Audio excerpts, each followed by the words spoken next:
Bonjour Monsieur le Président et merci d'avoir accepté de participer à cet échange qui, j'espère, permettra aux Françaises et aux Français d'y voir un petit peu plus clair.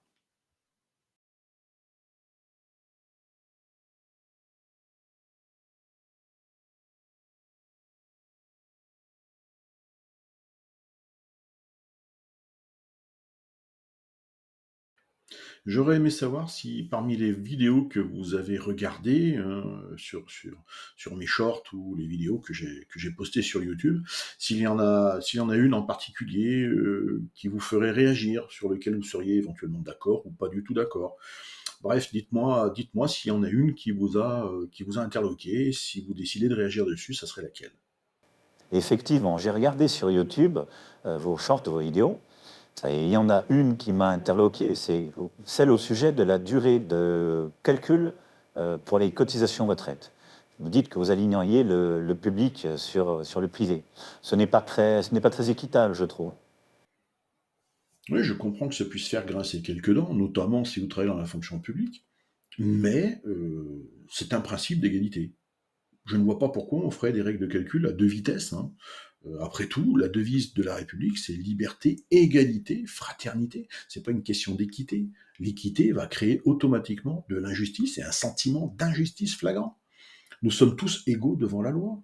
J'en tiens pour preuve l'article 1er de la Constitution sur lequel est fondée toute notre société. La Constitution indique quoi? La France est une république indivisible, laïque, démocratique et sociale. Bon, elle assure l'égalité devant la loi de tous les citoyens, sans distinction d'origine, de race ou de religion. Ça veut bien dire ce que ça veut dire. Ça veut dire que tout le monde est égal avec tout le monde. Vous n'avez pas des privilèges ou des avantages par rapport à d'autres. Et la loi est la même pour tous. On a fait une loi sur les retraites. Pourquoi il y a une frange de la population qui ne serait pas concernée? C'est pas normal. Ce n'est pas normal du tout. Sinon, c'est la porte ouverte à n'importe quoi. Dans ces cas-là, les excès de vitesse, ah bah tiens, vous êtes telle corporation ou telle corporation, vous avez une minoration, une majoration, on vous l'applique pas. Non, non. Les remboursements de sécurité sociale, quelle que soit votre origine, vous êtes remboursé de la même manière. Je vois pas pourquoi. Les frais notariés, c'est tout pareil. Je ne comprends pas. Dans ces cas-là, c'est la porte ouverte à n'importe quoi. Non, c'est un principe d'égalité. Liberté, égalité, fraternité. Nous avons une retraite calculée sur le même principe pour tout le monde. Ça me semble évident.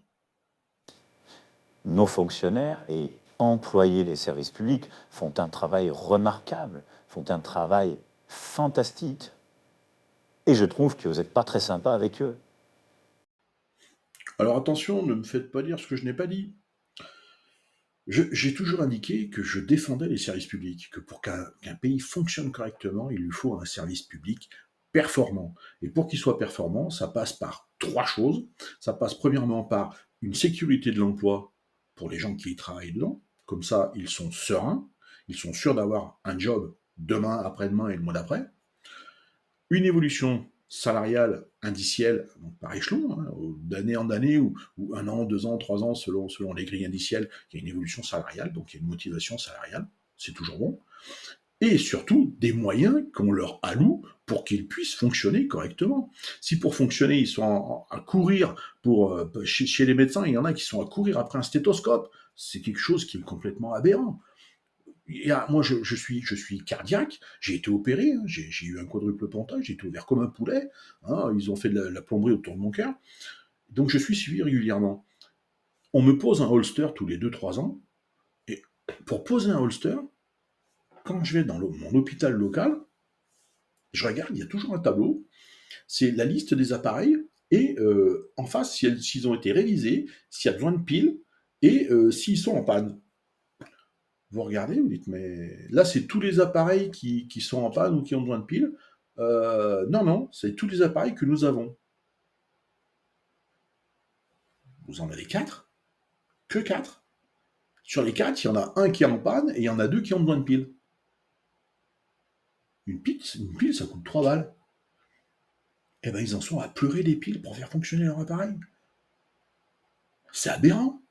Pourquoi on leur donne pas les moyens? Ah, on va vous dire, on n'a pas les moyens. On n'a pas les moyens. Mais vous avez vu l'argent qu'on balance à droite à gauche pour n'importe quoi? Vous trouvez ça normal? Regardez de l'argent qu'on donne à certaines associations.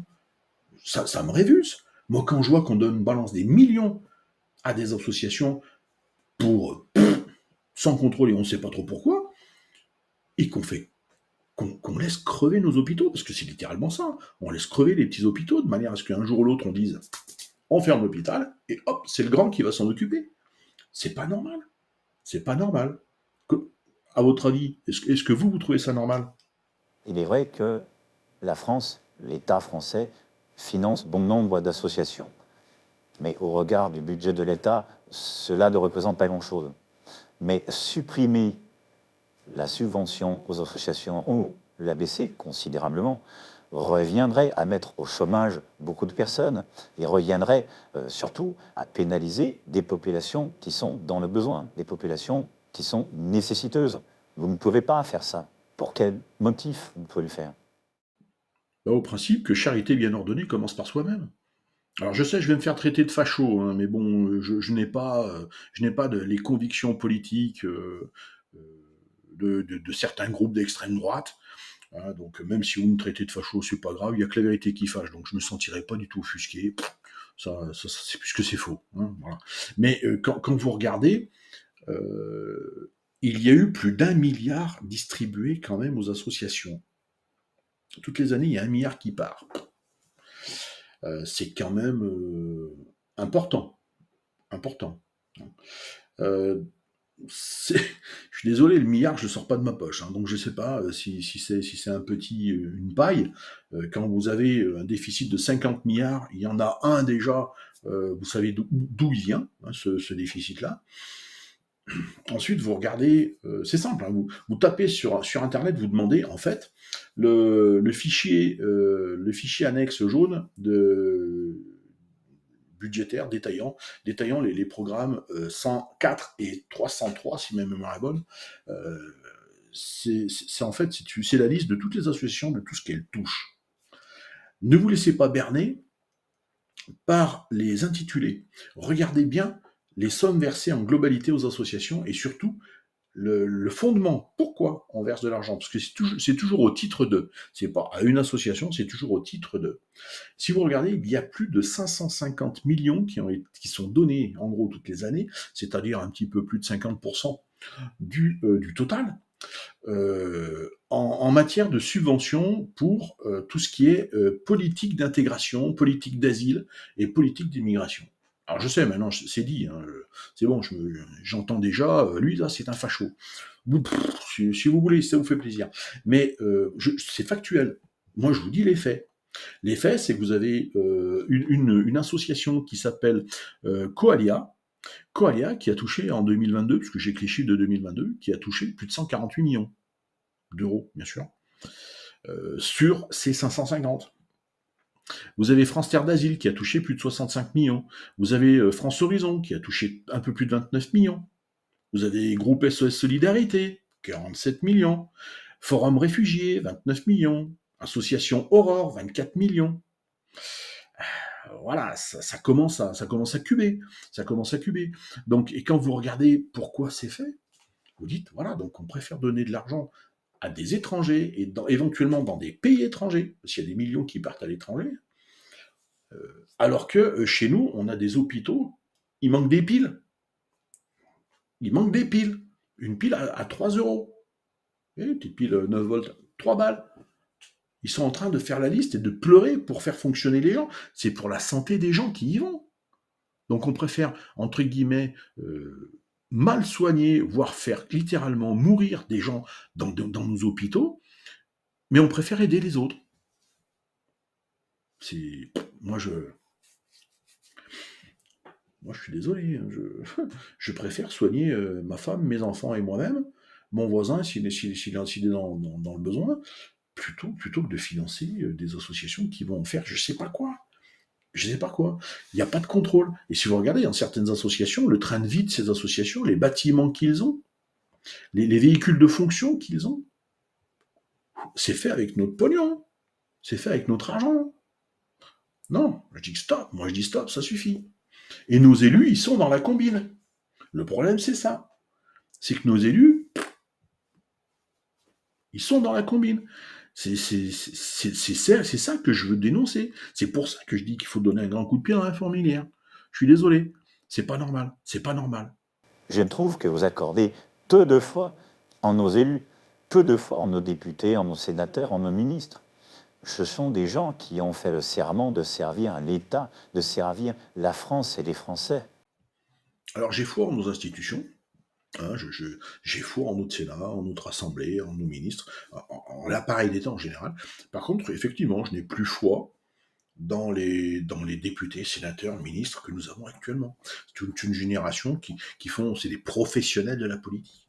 Ce sont des gens qui n'ont jamais, pour la grande majorité, qui n'ont jamais, je ne peux pas dire travaillé de leur vie, mais qui n'ont jamais eu d'idée de ce que c'est de se taper sur le doigt et de faire un métier alimentaire. Dans la vie, vous avez des gens, vous avez plus de 80% des gens, comme je l'ai déjà dit une fois, qui se lèvent le matin en se disant punaise, il va falloir encore que je passe une journée à bosser, à faire un métier que je trouve absurde, que je n'aime pas, où je me fais flic, où je me fais mal, où je me ruine la santé mentale, où je me ruine la santé tout court. Et vous avez 15-20% de la population qui font des métiers qu'ils ont fait des études pour, donc ils l'ont choisi. Moi, je n'ai pas choisi mon métier, comme 80% de nos concitoyens. Je fais un métier alimentaire, je me lève le matin pour aller bosser, il n'y a rien de transcendant. Je ferais ça où je vendrais des aspirateurs, ça serait pareil. Alors effectivement, quand vous avez un député qui est payé 7 600 €, à qui on donne aussi 5 900 € d'indemnité pour frais de mandat, frais de bouche, les frais de voiture, les frais de permanence, et à qui on donne encore 11 000 € pour qu'il puisse se payer un ou plusieurs collaborateurs, qu'est-ce que vous voulez que le type, il n'est pas déconnecté de la vie réelle? Quand vous avez un président du Sénat qui, pour 40 000 € se fait payer un siège, 40 000 €, transformer toutes les sommes, je vais vous donner un truc, transformer toutes les sommes en rapport de SMIC, ou ayant un rapport avec le SMIC, et vous verrez si c'est cohérent ou si c'est délirant. Le gars, il se fait payer un siège, il va mettre ses fesses sur un siège, et encore même pas que 24 heures sur 24, quelques minutes ou quelques heures par semaine ou par mois, dans un siège qui coûte 40 000 balles, c'est-à-dire 2 smicards à l'année. C'est-à-dire que pour lui payer son siège, il y a 2 smicards qui n'ont pas été embauchés et qui auraient pu travailler une année, pour la même somme. Quand vous avez Luc Ferry, ancien ministre de l'Éducation, qui est à la retraite, qui pleure, oh, j'ai une petite retraite, moi, oh, j'ai du mal à joindre les deux bouts, j'ai que 3 000 € de retraite. 3 000 € de retraite? 2 smicards. Dire qu'à lui tout seul, à la retraite, c'est comme s'il était payé comme 2 personnes au SMIC. Ouais. Quand vous avez la présidente de l'Assemblée nationale qu'il a fallu qu'elle justifie par A plus B, conférence télévisée, devant journalistes et tout, on augmente de 300 € l'indemnité des frais de mandat de nos députés. C'est pas de gaieté de cœur qu'on l'a fait, mais attention, on n'a pas augmenté la rémunération, on a augmenté les frais qu'ils pouvaient éventuellement dépenser. Croyez-moi, ils le dépensent. Hein. S'il y a une augmentation, c'est parce qu'ils le bouffent et qu'ils estiment qu'ils n'en ont pas assez. 300 €. Oui, pourquoi? Pourquoi on augmente? Il touche déjà 5 900 balles. Vous allez me dire qu'avec 5 900 balles, il ne peut pas se payer le loyer d'une permanence, l'eau, l'électricité, le gaz, le téléphone, un petit peu de papier, une photocopieuse. Mais il coûte combien sa permanence? Puisque le collaborateur, il est payé à côté, donc il y a bien une personne qui est dedans, mais qui n'est pas pris sur ce budget. C'est presque 6 000 boules par mois. Purée, mais le loyer, il est de combien? Et après, elle vous dit, oui, mais vous comprenez, il faut aussi qu'il finance sa voiture, il faut qu'il finance le carburant qui va dedans, parce que, voilà, pour au terme de son travail, parce que moi, vous croyez que c'est mon patron qui me file un pourcif supplémentaire pour mettre de l'essence dans ma voiture, dans ma vieille Dacia toute moisie, c'est bien moi qui mets le carburant, c'est bien moi qui entretiens ma voiture, c'est pas mon patron. Il me dit, mon gars, voilà ton SMIC, tu te démerdes avec. Eux, on leur donne encore de l'argent. 300 € de plus, c'est pas beaucoup, 300 €. Ouais, c'est pas beaucoup, 300 €. C'est pas beaucoup, effectivement. Comme ça, c'est pas beaucoup. Ben ouais, mais c'est un cinquième de SMIC. C'est une semaine de SMIC, en gros, c'est 30 heures au SMIC. Voilà. Maintenant, ça vous semble beaucoup ou pas?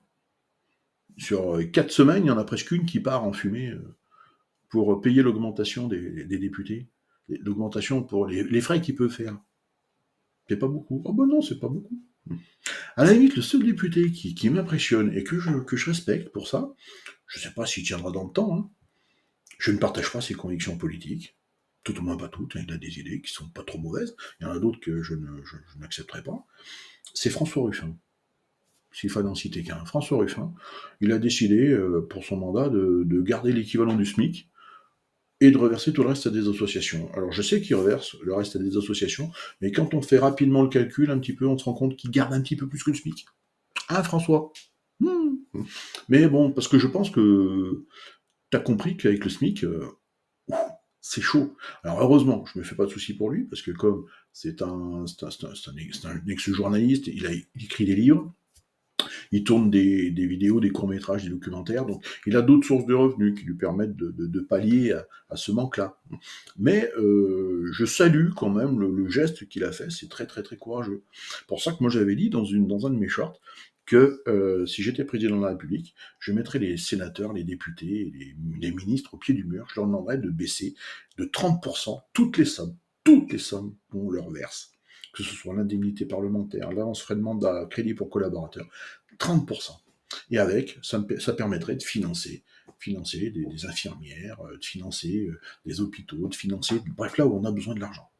C'est par là qu'il faut commencer. Dans la vie, il faut montrer l'exemple. Il faut montrer l'exemple. Si vous avez fait l'armée, vous le savez. Moi, mon sergent, il me montrait comment faire. Il me disait pas, c'était pas un gars ventripotent qui me disait, allez, vas-y, saute, fais comme ça. Non, non. Il me disait, regarde, tu fais comme ça, tac, tac, tac, tac. Tu te disais, ouais, ben lui, il le fait, donc il faut que je le fasse. Il peut le faire, je dois pouvoir y arriver aussi. Voilà. Donc, il faut montrer l'exemple. Donc, oui, non, j'ai plus foi actuellement en ces professionnels de la politique qui n'ont rien vu d'autre que le banc des écoles ou, tout au moins après, les bancs de l'Assemblée nationale, du Sénat ou de quelque administration que ce soit. Voilà. J'ai pas confiance. J'ai plus confiance. Alors, concernant votre idée d'alléger considérablement les charges sur l'embauche des chômeurs, comment voulez-vous que ça puisse fonctionner, puisque ça va créer automatiquement un manque à gagner dans les caisses de l'État? C'est cet argent qui ne rentre pas automatiquement manquera pour financer le système d'entraide, le système social de la France. Comment le voyez-vous, ça? La situation économique que nous avons aujourd'hui, et la situation perdure depuis déjà pas mal d'années maintenant, impose à l'ensemble des Français de faire des efforts. Si nous voulons que notre système social perdure, si nous voulons que tout le monde puisse avoir accès aux soins, à la santé et à la retraite, il est nécessaire que tout le monde fasse des efforts. Oui, tout le monde doit faire des efforts. Et nos hommes politiques en premier. Ils doivent montrer l'exemple. Ils doivent montrer que quand ils prennent des décisions, certes, ça impacte directement la vie des gens sur qui ces décisions vont porter, mais il faut qu'ils montrent qu'eux aussi, ils baissent leur train de vie, qu'eux aussi, ils se serrent la ceinture, qu'eux aussi, ils montrent l'exemple, qu'ils montrent que ce sont des gens comme vous et comme moi. C'est tout à fait normal et il faut qu'ils le fassent. Sinon, on retourne comme sous l'Ancien Régime. Il y a des nobles privilégiés qui sont complètement déconnectés de la vie réelle, et puis vous avez les grouillots, le bas peuple. En fait, c'est ça. Et l'idée des charges que j'ai, vous me dites que ça ne financerait plus, que ça ne financerait pas le système de sécurité sociale, le système social français. Et je vous dirais parce que quand ils sont au chômage, ils financent le système social? Non. Il coûte à la société encore plus d'argent. Un chômeur au chômage coûte plus cher à la société qu'un chômeur embauché avec quasiment pas de charge. Moi, je vois pas en quoi c'est délirant de dire aux entrepreneurs, ben écoutez, selon un certain barème, hein, si vous payez quelqu'un entre une fois et deux fois le SMIC, vous ne payez que 20%, 15% ou 10% de charge. C'est quelque chose qu'il faut affiner, qu'il faut regarder. Moi, le calcul serait très simple. On prend le salaire net, on multiplie par un coefficient qui fait 1,10, 1,15, 1,20, 1,25, il faut l'affiner, il faut regarder un petit peu les propositions que j'ai faites, et après, vous dites, voilà, prenez le salaire net, multipliez par ce coefficient, vous voyez le salaire chargé. Et là, vous pouvez dire, ben, Cette personne ne coûte plus à la société d'un côté, puisqu'elle est sortie du chômage, donc elle ne coûte plus aux contribuables, et elle est utile à une entreprise, elle travaille, elle est dynamisée, cette entreprise est dynamisée, elle va évoluer, et vous avez enfin quelqu'un qui travaille. Bref, c'est du gagnant-gagnant, c'est le combo gagnant. Si on arrive à faire baisser le chômage, à faire qu'une personne qui était au chômage est mieux payée et qui consomme plus, ben voilà, la machine est relancée, non? Je crois que c'est le but. Le but, c'est ça. Donc, je ne vois pas en quoi c'est mauvais de faire ce système-là. Voilà. Bon, ben, je vous remercie d'avoir éclairé un petit peu les Françaises et les Français par ce petit débat d'idées. Je suis appelé à d'autres fonctions, comme vous pouvez l'imaginer, donc nous allons nous arrêter là. Je vous dis encore merci et je vous souhaite une bonne continuation et je vous dis à bientôt. Au revoir. Au revoir, Monsieur le Président, et merci à vous. Voilà, donc cette interview IA est terminée.